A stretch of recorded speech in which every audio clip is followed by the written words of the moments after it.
Onsafo ma munyina akwaba eba my health, my life, my pomuden ene menkwa. Mejiri se sorry ye wadanya me ase. Me pa cho. Undanya me ase ya. Unum the usual rituals with Abigail. Yenya nkata enisima baako. Na nkasa Ewurade ye das. Sa asem we de hu hia me. Esan se me ka cho me se nya obia na nya ne saa o. Obi da ya wan sorry. Obi sorry ye nso ntumi ntu ne nsa. Obi tu ne sakwana ne nine so ntumi mpeja. Obi nanti 1 2 3 steps. Na nakoma ebo ne peli. Enso me na odie bibia da fine.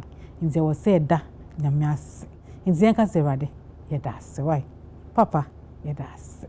Mamunyina akwa bebiom eba my health, my life, my pomuden ene menkwaso. Me din di Abigail Ashley. Someone him say dwumadie yi de eye apomuden adesuankwa ene eye wa ha. Nene ye ba bebo nkomohia. Ene urere fie mu school. Won san kwala yi senya laptop eye iPad, enya iPad anomukita phone. Na no ane so mo sino mo nan sha no mo hwe phone se ya. Na apomodin force edi nyama bebre e na aba nkwala no apomodin mu. Nti e ba bebisa se yesi wo hwe saa na ogusu hwe saa nso a we are addicted to. Na we are addicted to nso a consequences wo ho. Nti e ba bebisa mu akom ni nchirechirem edi mpanifu aba a mo ba ba chirechiremu. De edi kan ye wo Dr. Yvonne Brew e wo ha. Onu ye developmental pediatrician or Greater Accra Regional Hospital or Hanomo. Ye sound so Madam Agnes Agudi. Onu si a child psychiatrist or a nurse specialist or Greater Accra Regional Hospital, former Ridge Hospital. Ye ni omo bebo nkomo. Na ansa na no mo me fast dama ye proud sponsors. Ye that sponsors na sia me ba me introduce mu ye.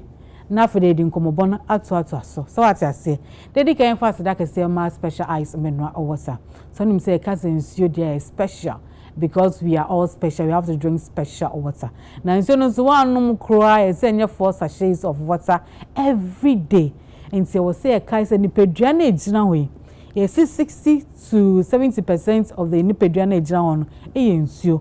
O kasa no nsuo firi mu.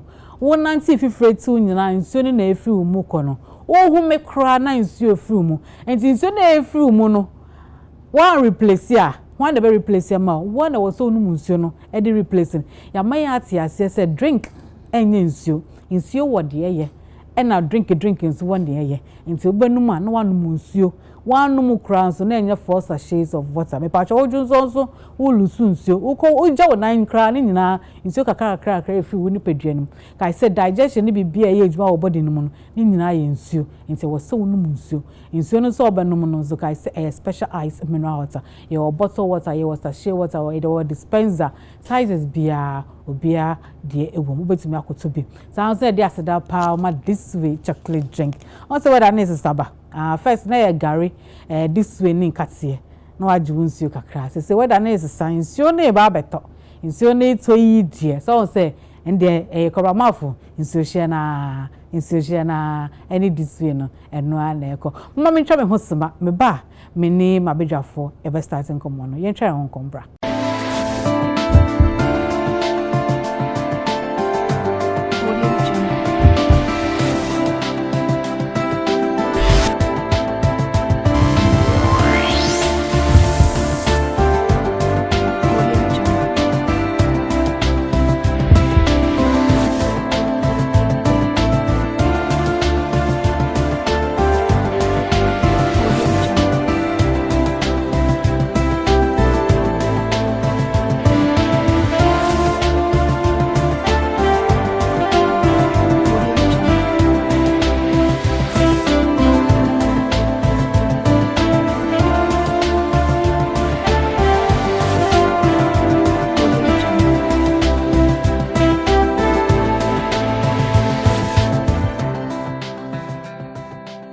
For me that must say my twa me ho sema aba say die my back to the studio me bedwafo ne baba din komo me wo Dr.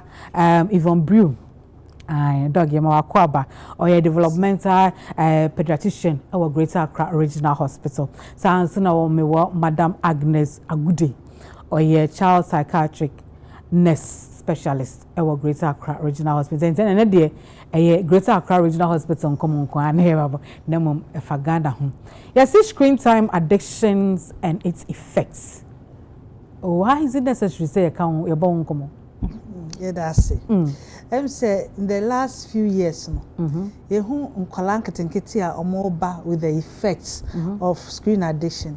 It takes years sometimes you realize some almost spending so much time in front of the screen. Now you share how destroying color lives. If you say this is the time for us to and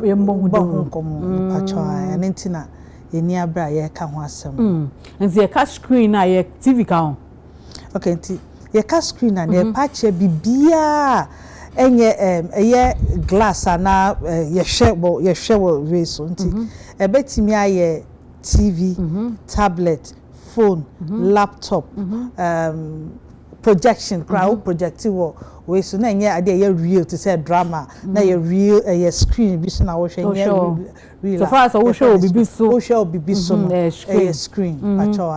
screen na said and say dear because of digitalization inti eja eno na e dey ade no in fact no cry nyina eja say e ba ye nya to bi ma ye nkola ni ade but em say if we lockdown time em say nkola ni start almost spending a lot of time on the screen. On a problem no because and then am who say son and nkola spending beyond a certain amount of time in front of the screen affect your behavior, affect how the brain works near ding na into idea afina ya adwen e baso na ye hu say o son na we asi nyina kra doctor for who say okay countries will how much satisfied used to screen long before us into a mouth to me who say nkola used to screen for a long time it affected how the brain works okay and yeah can funny say so at what age and I will say starting a screen time or any say a chakra there should be an age barrier and now there should be and found say from the research I cost so near the World Health Organization the guidelines are for screen time for children. Oh yeah, the guidelines were apparently I hope that na who say issue into issue start na am I actually nya adua cause say guidelines ni bi na mo che say akola nya 2 years my on share screen at all. So onya 2 years, zero screen time. Hey, and they say aboka. Because akola ngenge osuan na ni mama akoso jengamba bang atanga bang na kwa say jai so no wa say ya sana sari ye nyina ambo ankola no. Nti World Health Organization guidelines no I say below 2 years zero. Now from then I'm copying 5 years, not more than 1 hour. Now 1 hour no so from 2 years to 5 years. Not more than 1 hour. Now say 1 hour no cry. I say one it includes even say only a video call. Parents to cry only a video call. It include it, and then the rest should be supervised. Like parents, when you now share movie back on any idea. 1 hour pay. 1 hour pay the whole day for a child below 5 years. Me jidi says asemo omo musam ni bi de de on be had the head so no mo musam bi na yanta iPad ni then that go man kola 1 hour. Yes. In fact, and my effects on the screen on the children now. Yeah, it's not say no. Issues are screen issue affecting them in various ways and then am I yes no because some of them you may never be able to recover completely. Mama who make a crowd me call a child psychiatric nurse specialist. Yeah, does it really affect them psychologically? It affects almost psychologically. In Colani we have short side there now. I feel they want to mean nipa enkasa. Mama ne dada want to be in Kebium. Enti no wone ne kasa kra. Boy momo brofo ye de. Because most of the kids I'm who some share their tonations and pronunciation sound like foreign. Enkoye. Oh, Samu. Into the man to be kasa no to be my eye contact. Osa me ne wo kasa me hwe ni wo so hwe menim. O ma wo sa. Wone ne kasa wo yi nani. E na bi mu so from crap on je wo so kra na yo de. Because screen, when you used to screen, this is a screen in any mammy, any papa, and a downfall. Into Sana obey. Into friend of cry won't feel. Wow. Sana dear Nakoba, and a boom so I won't saw or show screener, waiting at now for long hours. After screening, also want an hour 10 minutes, crab, yes, I want to say.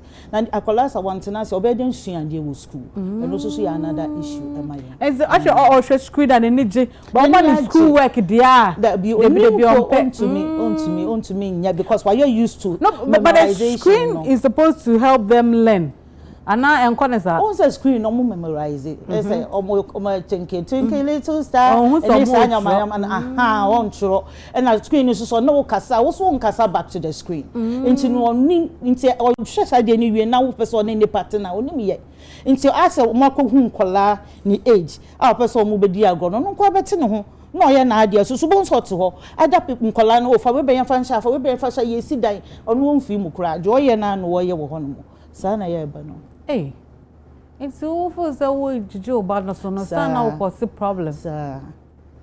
Dog, how would you notice the signs immediately or so cut crossing your man now do balancing the correct line? It is a parents in a bar. Most of the time, I'm about most you me ba en kasa. Maybe benya 3 years, 4 years, 5 years on kasa kra. So mo ba near tina hwa near chewo. How a screen affect your mobile. Into you will be a friend of developmental milestones. Akolebia what they saw here at every stage. Now, developmental milestones in the best 6 groups. As a colatimi passing all the 6. Back for instance, how on Nante or Tutun or Tutun and 9 idea. Into Sakrana Bana infant said the ball to her man and said on bobo. Only my own who possess a boy idea. Into only said the 9 bobo. Nti omo nanti tip 2 omo nine we no asa me hu bi yes omo sa na omo nanti because omo nim how omo be handle omo body so cartoons na see the cartoons na nanti no so ye omo nim how yes 2 omo ufa fine motor how we use fingers ni ade na omo ntimi nso ade nti school teachers me kasa kwa no nso pencil no nso pen mu o ma kwa na ade ototo ade keke.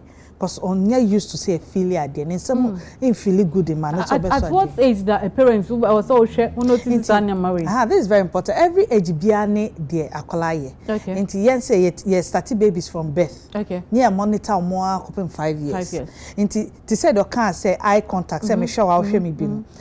By 6 weeks acquire 1 6 weeks no. Or no start so develop say ye share ni pain. Yeah. Into say Saturn na ye man screener. On develop sa we na edition nimpa no enti sa nkwala no omo ntimi hwe nimpa na mfa so wa start bo so hwe nimpa na the screen ba olusi sa eye contact enti by 1.5 years after we friend cry on 10 onim ni di affect the omo ti asem o say nimpa e so ultimately different sounds ni ade but screen ni cry one sound one voice enti ono pe no mote omo ntimi nti other sounds ba ku miss them refi. Oh, me feel Rebecca. Oh, yen to me body. No problem. But why wetin body aha. Yes. But sir when you keeping kola aso to only one frequency. Nti say ontimi nti different sounds. Na ni no so o hwe only bright colors na e ben nani. Nti ontimi hu nyama e wechi. Ontimi hu nyama e wo side. Na ni ye one side. Nti eye movement ye move ye ni side to side ni up and down. Ontimi ye. Won say we share cartoon na omo tu emika. We ni share straight. Yeah. Cartoon na emu TV screen na emu into the we ni straight. Yeah. But so ko park na go for to me car. We ni follow we ni be follow on sa aha. Into mo miss out say timi dey ni follow ade. Into to ball cosra on hwe so or hwe straight. Onim say ball no so man it is cosro. Affected the way our personal social how on behave social life no. Aha nti pampers still almost your pampers some person betwitwi almost say aduane die it say straw and I say ade liquid because some sua ha ye chew because ye be man aduane e di screen into ntimi taste aduane into nim aduane how it taste into you screen now ntimi didi into affect every aspect of the child's life madam Fubi o se ne ba no on pay aduane na ye resa no per liquid after na me hu because no so kita screen into what say you can won't say how serious it affects yes na bi mo kasa na omo kasa say cartoons and omo ka rhymes nkoa ni abcd ni 1 2 3 nkoa no mutimika na dise do ka bim ti kasa ti say abrofo no so ni maame ye Ghana ni dream say no mo ye nti bi won kola bia maame ni papa nyina twi nkoa no muka omo nti brofo nso akola no bofo nkoa na akra ne ka nti say parents na ni akola no omo nkasa nti affect nkola no in many ways esa so omo suro nimpa nti waba nimpa mu sei no obesuro no osu no otiti no odwane na ite say ontimi nimpa kra wow ontimi ntina nimpa. So those are the simple signs. Some I'm quite sorry, I'm on timing tina so then tis a tembe say my medi nipi because on timing nimpa baby and nimpa. Hey, I was for when they try when your cook room when a small miss Doramo so no soon see come no be say amafwe. Mom with this screen ni mama buy. When him said there is a psychological, physical and mental health effect and yen could be some ye buy baby tell you jimedies. You try on converses here.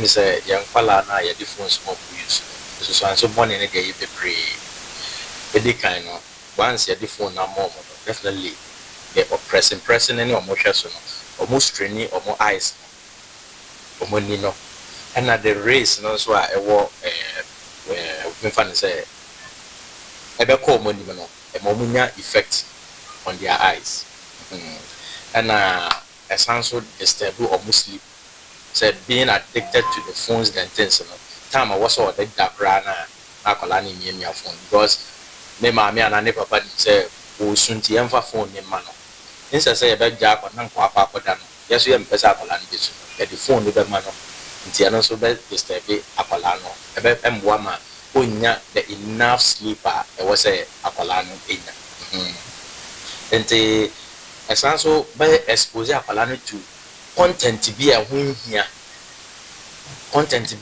because and then kola na o mapa no me hu say your great grandfathers ni asa wo enti no me phone akola betimi afa baby obekokra me kra me hu baby of fire o enti e be expose o to content be a wow me kra no ka me nye but no I don't so the so money be pray ba kola no so enso so bebre esan say your friend is saying cartoons no ye were educative and ye were being so any educative in the sense say they are educative no say Captain Planet very educative. It tells us about our environment, the pollution and then the whole of earth. It's very educative. That is one. And then two Cinderella and also a very educative cartoon for a child to watch. But the any educative Emma Akola niye Tom and Jerry they be a Tom Eko Pentokwa Ewo Jerry. Sometimes Jerry na me baby or to baby they be a oko looking for trouble. That means no catch Akola ne say obi ye will be there. Men fan channel that is unforgiving, which is a wrong cartoon. It's a mid-year and say a man Kola ne de ehwe. And I say as a toddler Kola no so mu yin cartoon na ebi betro mo say e A for apple, B for ball, C for cat. Into enu na betro na alphabetical order. Into enu mu na obehwe e na ebi a obesate say odinsia kasa eni niama ode beye kasa ye number 1 ebi activities obe counting numbers ni nyina so ka ho. Into enu de the educative side no but phones no so me for say me my man Kola no phones no there should be an hour for every parent say with the phone in ma Kola e bia woman e bia 5 minutes and 30 minutes that's okay ebia for a day but eto de bia ye busy saa no na ye the phone ni na ma nkola no nti akola to me wo phone so for long hours which I think say enye because the next day no obe sorry akọ school no na adani asem and I'm more over so the site being on the friend is saying on the phone for a long time no it affect your eyesight nti ebe me say me sra awofo no omo nhwe eno so na omo chicha nyama bebre so e ma nkona mood ne ba ko say me second born wa hwe cartoons a kasakra no be say o ka say na cartoons ne kasa no oh no oh what o kasa say na cartoons na I don't know and a bad side is say omo to be sha o na ni pa punzo o kasa slang room on got the normal English or any back no. And I would say, where I phone a mom, sir. I always say, more so far, I was say, well, Kakana was what I say. The dear was on a hon number one, and I be a mom work, no research by Ohana, would do any. I walk on say, and one or another number before. Oh, nso so born in it dear bebre na dey abran kola because sometimes nkan kola bi mo tumi fa phone no wonnim kra so mo afa na mo kọ bebi enche so mo bekọ ene nyama TikTok ne sa nyama we mu ni ya omo kọ a ebi mo ho ade papa wo ho ebi wo so ade boni wo ho ba ni nia no omo tumehwe ena secondary so no TV no cartoons no eno so no omo hwe ne saa na sisi cartoons aba no first time na hwe cartoons a bi cartoons but this time around no kissing ne saa nyama no nti bi ona akola no kra wo fia no or yes some behavior bi you don't like who dia or patch but cartoons saa nyama we ni nia e na omo hwe e na emma saa nyama ni nia aba nti me die bi kakra matumi aka fa won say yen hwe say na omo hwe cartoons no any cartoons ko omo hwe any omo fa your phones na the omo de ye anke no ebeboa na sa nyama ni nia abras okay omo de tablet omo mba omo like okay say omo di sua de e de hwe maybe cartoons ni ade no enye because enkwala ni bi o e ha omo ani second so no ena nkwala bebe so omo ye nkwala bone odi phone amano na akwa ketu ata ho bebe obekọ no penyin kra no ntumi nkọ ho no nti ya sometimes ya say we na wo ma me bibie si wo phone so a akwa bekọ no akọ ana say wo message bi ana say bibi to say sexy things nya age no odi phone na ma akwala so hwese no ne nam sa po no ho no no hwe because anya ma ni nyene na said esen kwala eni say adisua no book afra ne behwe so obesua ade pa na sin say di tablet we ma afra no hwe so hwe cartoons nya age no esen kwala ni pa phones no meaning say ebema omo adwen enyintem since nia ebie wo say na adwen e wo fom ebie na adwen mu ntem in the sense say ebia o de phone na makola say ebia on hwe cartoon ba anyway we ni kakra ebia niama nkola na omaba nansen no omo ye too smart and intelligent say ebia wo feel so de ama ne say on hwe cartoon no wo skip it no akohwe ebia wo videos bi a obi dia send wa na wakọ YouTube I ko share videos bi ye friend say ebia porn e wo phone so na wakọhwe na ebia adekro na enwo so behu wo phone ni no wakọhu enti na enu ye ensusaso ba ko a ewo ma nkola ye di phone se ma o enti me advice say instead of say obeto o de phone be ma oba say on fan hwe cartoon obeto tablet amano na enu de wa download nkola omo cartoons ne omo ni omo disua de en te alphabet ni ama no download ni na ebuso na o de enu mo mama because ene me kola omo aba no omo akasa no omo anyansa na ye wo omo nti no na say wo do phone mo omo pe na koda ne problem me akasa me baba na me wo no we 5 years me baba na timi ko TikTok e ko share TikTok aba me kwa me need that time me dey TikTok se to de bia me dwu hu se eba me se na me baba we 5 years on TikTok onu kwa nkasa mpo na o download di TikTok e wo Play Store e no sa e ko ya o hwem nti no me advice say phone fa ye de man kola de e wo se ye jai because embo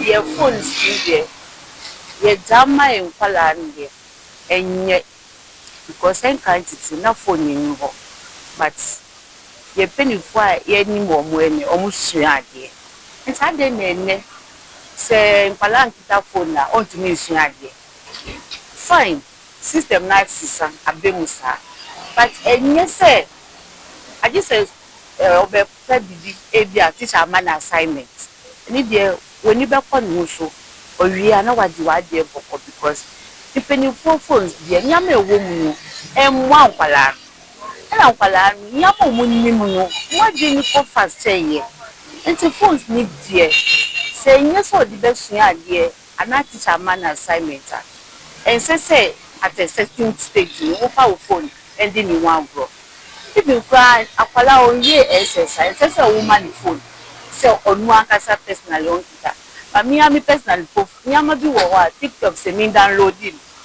because nyame okoso wo ho no enye ni na me pahwe ntimi de say me pe en yi ya ni nyama no enta sanso na me ma me ba no so enye bi enti kwala ni die e ba phone so a say you're very careful because nyama e wo phone so say a man to pray phone die so the better because the system na e connect obey you sir make sure say you obey you say ho na o wie na wadi wadi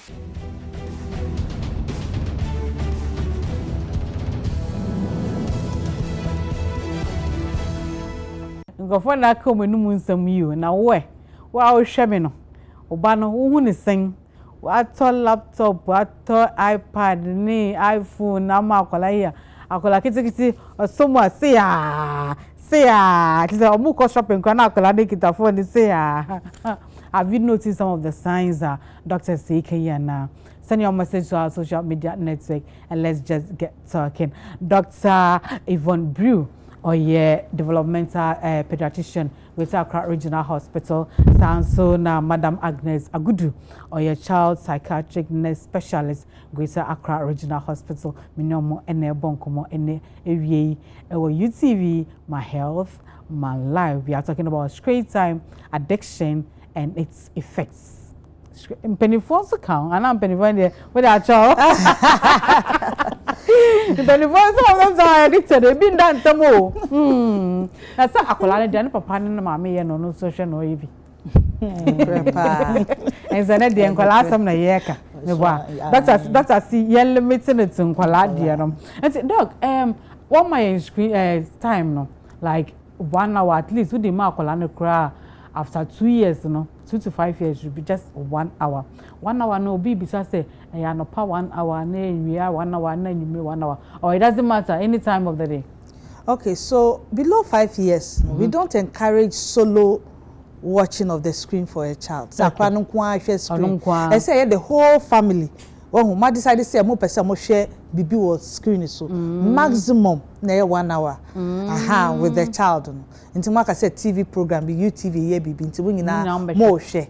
And na ye can 1 hour. But say akola de be man the screen so no kwan share there below 5 years there. That be WHO say you don't recommend. No, not at all. Embo akola. Papa ye ejuma mama ye ejuma. Akole mi so machine man no mama mi kwan so ko ejuma. Na usiba me fa mama me ye den. Me fa. Inti em say ye nkola no. Say na screen ni ho. Sata na ye mama mu true yen. No, na dey agro abonten. Inti dey ye promoting say yen kai say nkola no omo nye computers.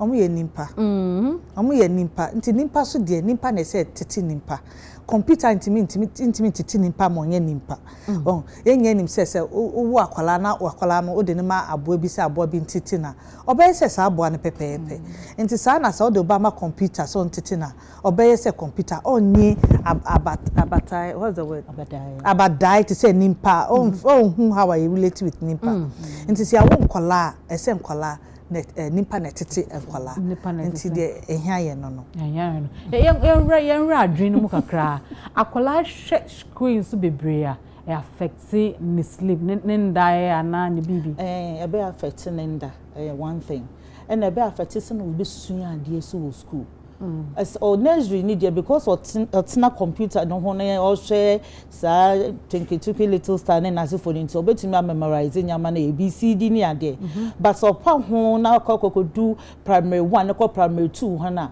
ho na afede so wo kasa onti ase woman is simple way we ne kasa on to me anti ase there na wo pa che no because no you used to memorizing nyama no you used to nyama ya ke kancha nti no one obe oka wana no papa say obe kan say oh na teacher ma kofi apple baako na okoko ma ama apple baako nti na apple a hen na teacher de ma ye wonim onim ohun anoka but so wo go to me according to some memorizing nyama ne dia ndie obetumi ayade but with time no ogusu hweti bi ne ade na after some memorize ade ne krapo ne rebefi the rebefi intem no na your parents have problems so they no go school way they say wo ba no nya ade ye ntumi nje no na teacher na ne papa sa ade na ko school ne nye ne ya sa ade na ko school fufro wo de abofo de be chin school sa wakasa akola na onima de na wo bono kra kan na so wonim se wa wankasa so nim nti na okofia no ogusu hwe okofia no ogusu hwe nti na nyama no na egusu ko na akra ne se na o se no afa bofra no ntumi nkasa papa ukasa insuo kro ntumi nka jo se menum nsuo ji wa be so wonsa na ode wakọ no se sei ansa na waye anya sa so de ndi on kasa kra it's me quite deep sir quite deep papa haje and it affect them like their sleeping pattern bibi affect you bibi on say doctor aka say ya akwala ni bani pemu krampo a no su no tientim sa pepepe o peso beti na ni pemu kra obesu sa na o twon say be sen na monko wo de ni pia no ano no we on su bi matisi esi bibi the virtual autism does this screen time here affect sadie one say normally your parents never because once some of these signs and symptoms so make autism signs and symptoms the parents need be bad almost a woman diagnosis say me ba na autism ba me ye dwuma under Dr. Brew ye nya ne sa ye lebu nkwala no uba ye be sure ye ni say ye we ma no ye screen no ye we nti ye be sure nyama every time a wo be ye wo ye be sure wa wo be ye nti with time no ba so wanka sa wo ye de ye ka kire wo na wo se na kola no nyama no ojeje mu baako na ujai nti by the time akola ni be di 6 months e ko 1 year wo Dr. Brew ho no parents ni bo ho mo de no ye very deep nti bo ha 2 years answer na kola na sa te so kasa na wa ye okay nti bo na ya discharge ni nyina ye ni age so wa ye de see ye no Dr. Brew, what's the worst you've seen in your practice with screen time kids? Okay, you have very bad cases actually, because some children are on the screen 12 hours a day. Hey, into 12 hours. 12 hours a day. That is all down. Into parents and said only person kasa, and it's because you nyani TV is so all the time. TV is so a large screen. It's so all the time. Because so TV so iPad ekita phone. Into akwano so sound iPad. Into akwano has never interacted with the parents at all. Into ye won class ye kasa mame, ono ba ne nkasa po ne nhwe a. Onim hot to onim how ne ba be kasa, one ne nkasa da. Into ne ba ne kra nim no. Say me mame ni say osun obekọ ne mame ho. That's serious. Into akwano is alone. Lives alone. Place on his own. That's no one. You see, the longer it stays like that, the more difficult it is for say him nipa betimi ne akra no edinkita ho because akra na keep it to himself. So we've seen very bad cases, but sometimes the very sad ones was time video no video first. Parents be friend say ne ba was 10 years ne ba ne difference of class or year dey was school but after now no when who say screen now introduce man ne ba early no ama ne ba ne ni adamfo ontimi socializing so only my dear very well but because only nimpa interact it only how to make friends only how to interact with people now you see a way only my dear here now ontimi nimpa interact here where will it go exactly and these are the very difficult cases because they're very well in school but that is not what the child needs. What the child wants is to be able to interact with other people and so such children are at risk say in spite of being very brilliant they will have depression issues with it mental health issues later yes and we can see that in some other countries say so children who can't interact with other children and when they feel that the world is too noisy around them then they react very violently. Okay. Now screen time omudini and I do baby they grow off it. They do it. So akola no won say into you two different categories of children. Ebi mo ho right at the very early age it disrupts their brain development. Into omo so screen na say ya they are not even interacting say ya no more ye into so na then boy no yes no sa we screen na why yes something else but your one kola no so they do very well academically they are doing well but they can't socialize your one mo so mo ye aggressive bibi kakra no mubuefu because they don't know how to fight fairly until we move various categories so each of them and how they will end up yes some may end up with other developmental issues to say autism and ADHD hyperactivity and say conduct issues psychiatric issues some may end up with schizophrenia and they end up with depression suicidal issues so it goes across board lots of developmental issues our children can have. I'm so happy I'm talking about this today because most of the things now are new to me because seriously me who say iPad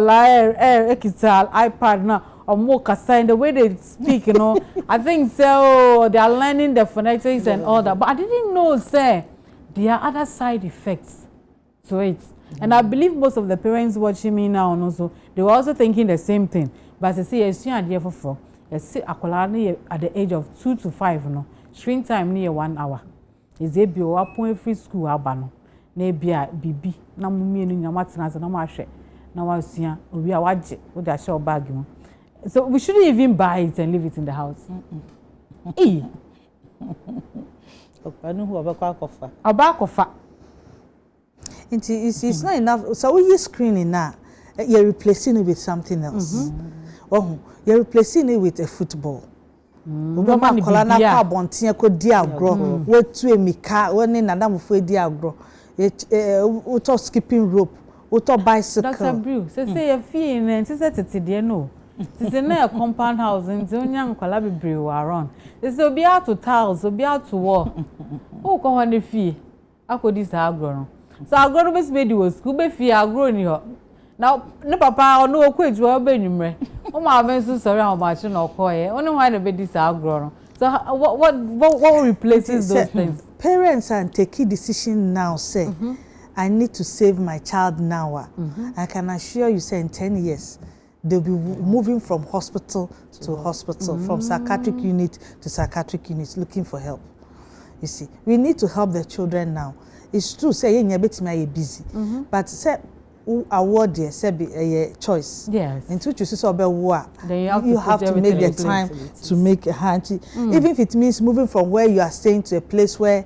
there are children it's your responsibility you have to do it so that your children can have people to play with yes so you have to have a network where your children can play with other children and your children will not be cammed in after all you call our prisoners and now so I say teachers Omuma nkola no homework screen so how do we manage that because we are trying to cut off the child from this screen time na teacher beka say at 4 o'clock everybody and they are working on the screen as young as like the 5 years old kid not all to go teacher about the work and then they have to do the work on the screen some of them are doing their work homework and reading like I was screen so before say na ya kanu ade ye hu say enye aye white elephant I say ye na ye fie so as much as possible yen can teachers no catch teachers say would wo ba on TV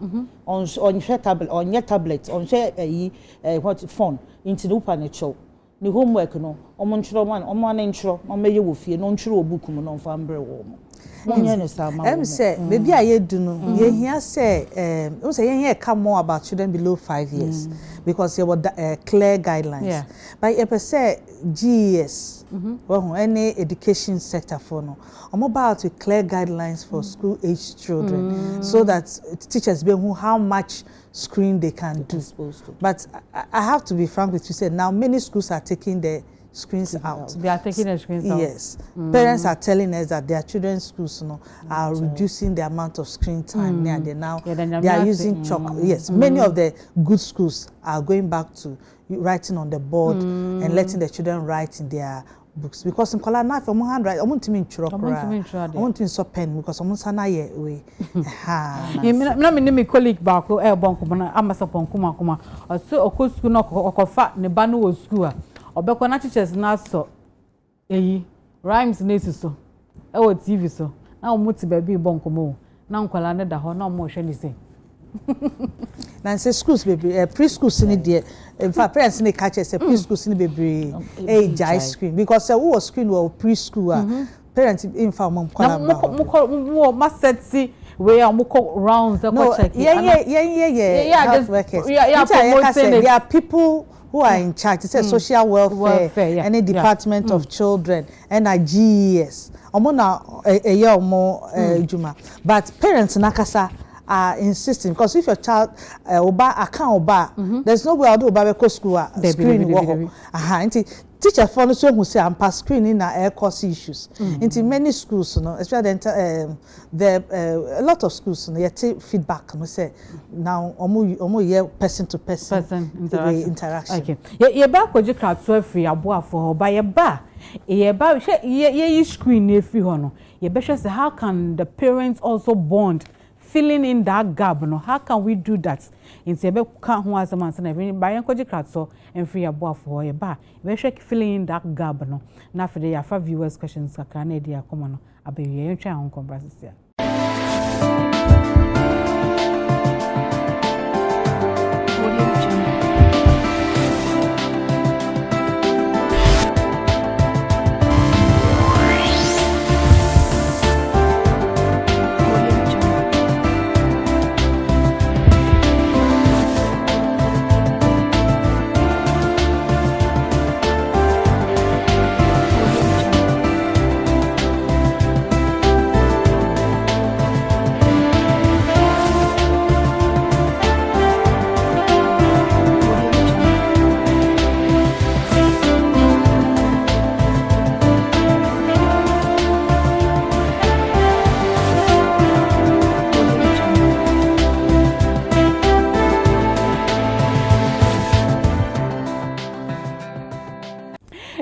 for me that was some good share my health my life my pomodin enemy kwa ewo United Television so me den the Abigail Ashley Mika say me Dr. Brew Dr. Yvonne Brew developmental pediatrician Greater Accra Regional Hospital and na sounds na me Madam Agnes Agude or your child psychiatric nurse specialist our Greater Accra Regional Hospital. And then come on, I brought my dream in yes, only so your parents. I will for time to talk to phones and laptop man kwala me pacho.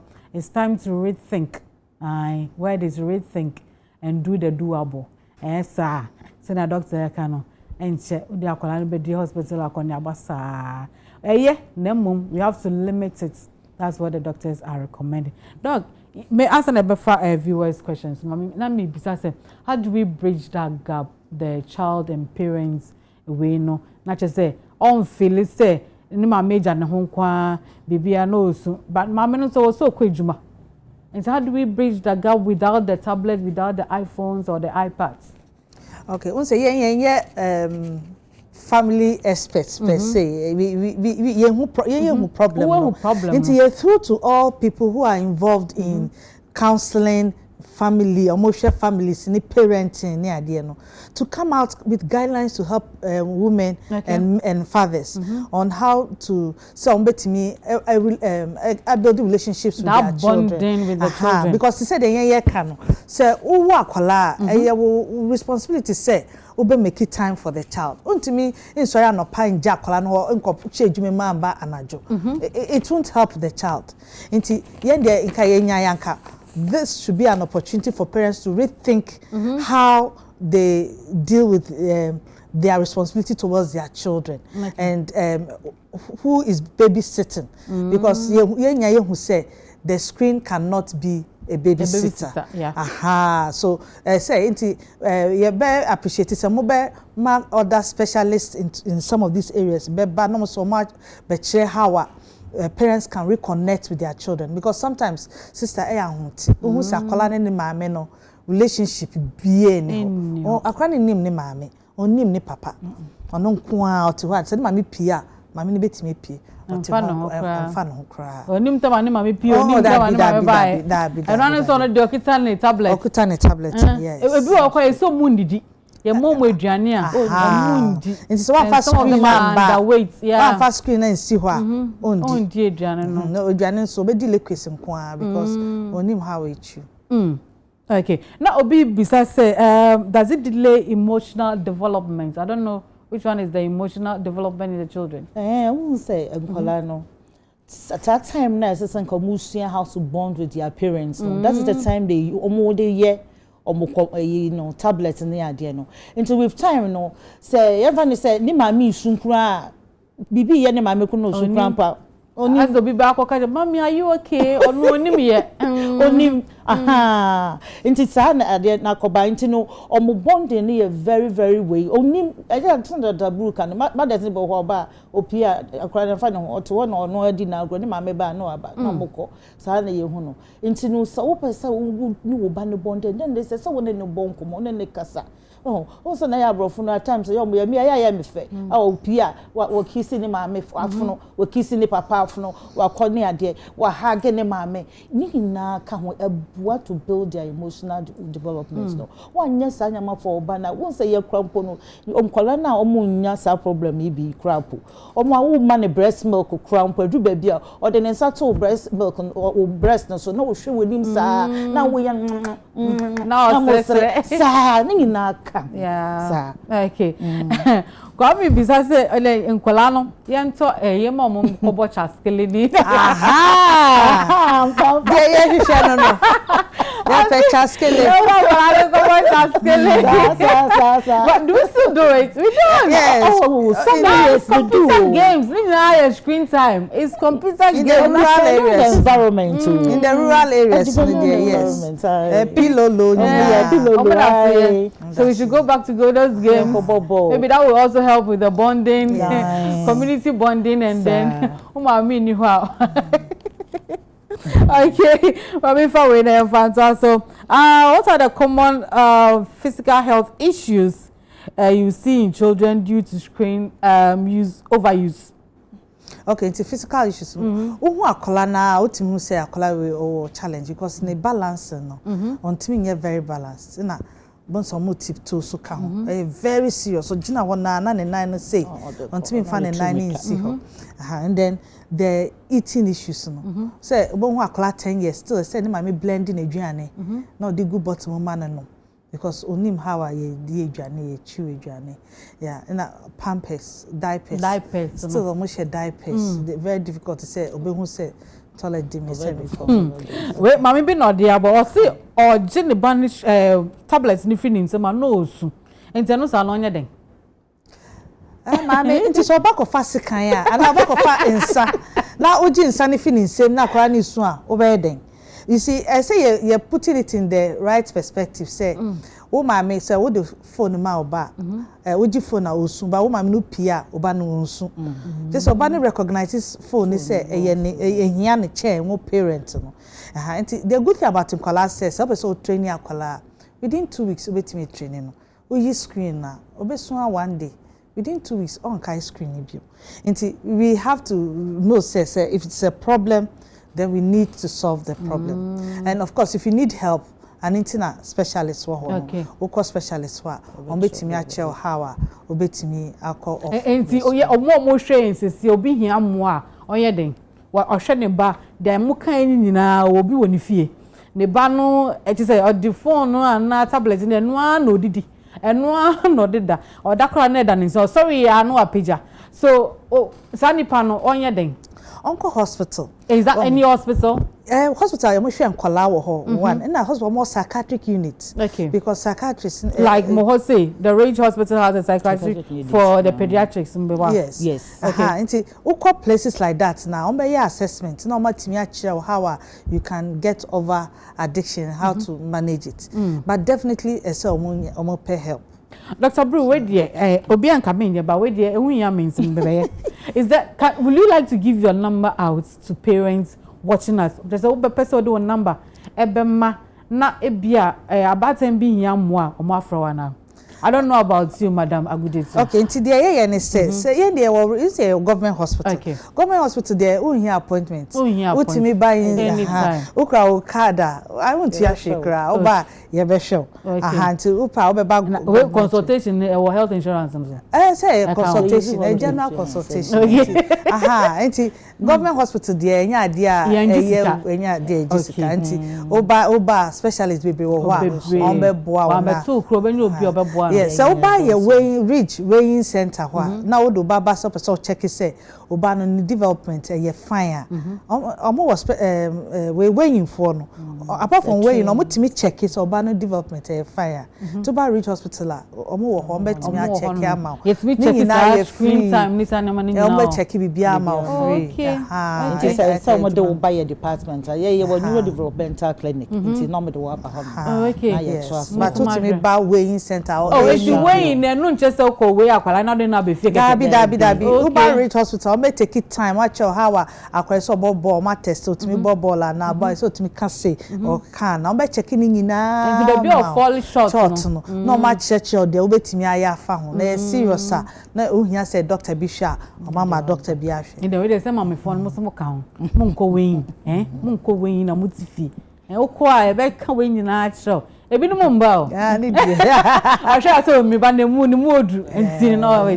jatu but na ye hu sanye mudu nkwa na there are other things they check apart from toys crowd betimi atama wo ba any ade toys na ye kire wo che ni na wo che ni but I'm good to be also person this so mayana. Oh yeah no the person me dey so they say the inside your reach hospital no OPD home to me say say training Dr. Brew my training and ye training nurses no nti se nkwala sa ba omo hu ne ntem mayen ndia ye pese ye hu ne ntem na ya so ano wo ho ansa na yi akwachi nti sa na ye no but parents almost so mo won kwala maybe akwala no because of screen nti no friend na on take wo ne kasa wo mfi wo ni aje no o betumi de na aba na ya hwe won ye wonyoma ye kire won so monye nti utumi yes anyoma na bo nsa akwala no be start to say or improve and a lot of parents no omenya success stories yes omenya home for so so betumi aba ma ya hwe won betumi aba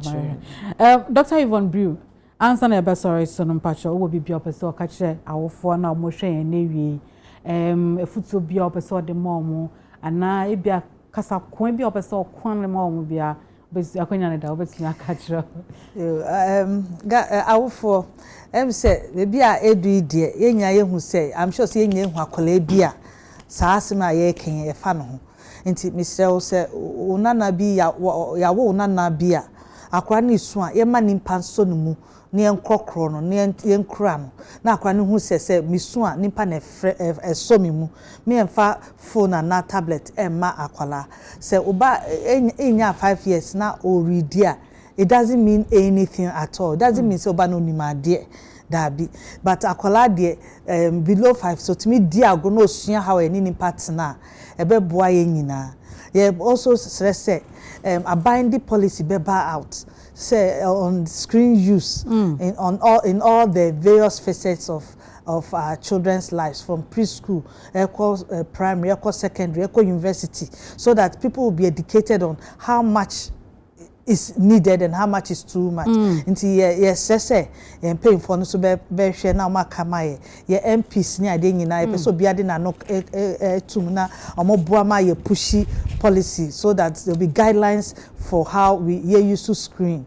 Yeah, hope to say schools so ne preschools must start some must start say after most stop screen use.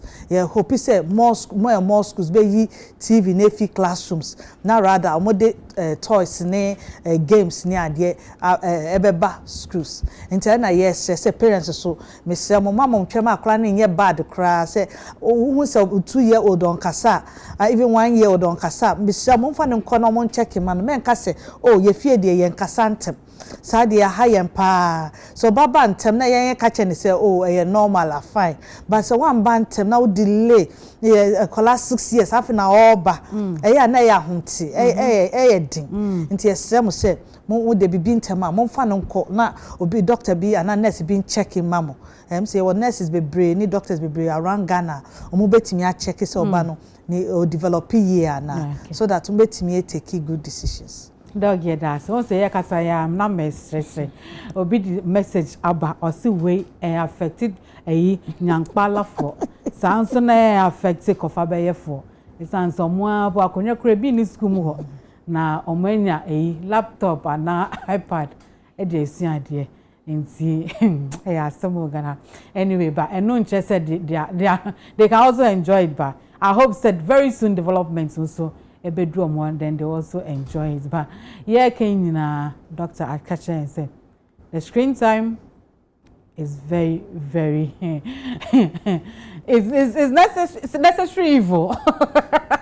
But one more in a year now affects it, and it doesn't only affect them physically, psychological effects, emotional effects, and Dr. Ekan, you see, omunia na afia depression ni dia keka ho aso nti busiafo mosempa doctor Canada ya ka kiremo nti dia wo so o behwe ne saa dia ndia wasem na mo doctor so ka kire se hu ni ntem na o de ba mo aso ye ho so a ye besi ano ntem amakwala na eni aye penimpa na adwemu adafa na chese socialization ni community network ni nyina ono so abondi biye na wo parent no so unu akwala no so abondi biye mejam manemu e de aseda pa ama Dr. Yvonne Brew.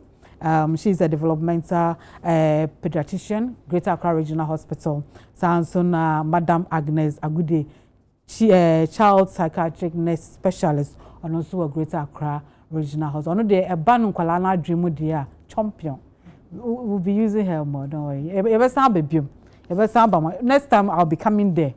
I'll come there personally and see a damasi. It was for more share in so ye do be bias, Madame Q in say, or more boy in an edge medi a bremo. That's an a best shape you within the Abigail Ashley. UTV, my health, my life, my promoting enemy, Madame Mundinas.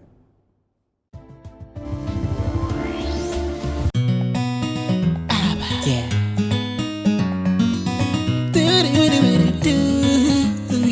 Yeah. Me no doctor, feeling my bad.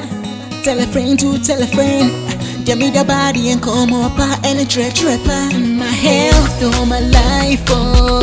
Me inquiring my pomade, my health, all my life, oh. My pomade, me my health, all my life. Me inquiring my pomade, my health, all my life. My pomade, me no doctor, feeling my bad. Tell a friend to tell a friend, give me the body and come up and trap up, baby. Hey, Rob, I'm so sorry. Tintini won't come. Do you wanna learn more? And I get ready, cause it's all about you. My health, all my life, oh. Me inquiring my pomade, my health, all my life, oh. My pomade, me my health, all my life. Me inquiring my pomade, my health, all my life. My pomade, me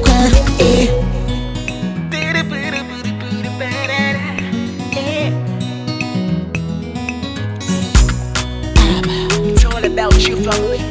On your TV.